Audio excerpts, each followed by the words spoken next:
एक डरावनी रात थी।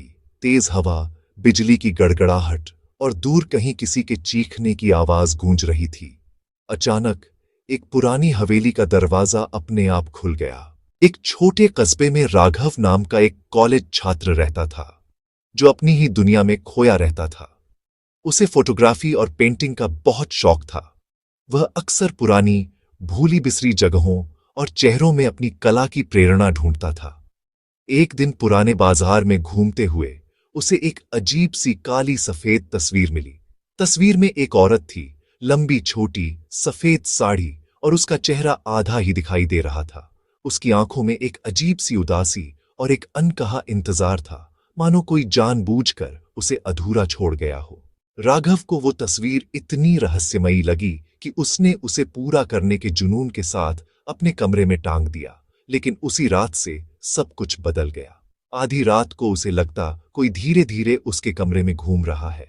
कभी ठंडी हवा का झोंका उसके चेहरे को छूता, तो कभी परछाइयां दीवारों पर किसी अनजाने साए की तरह नाचती।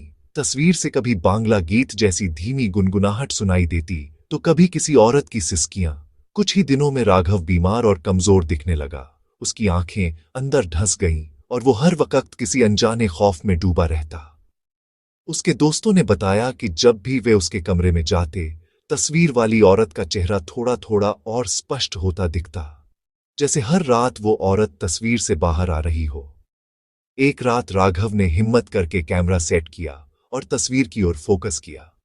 सुबह जब उसने वीडियो देखा तो खून जम गया।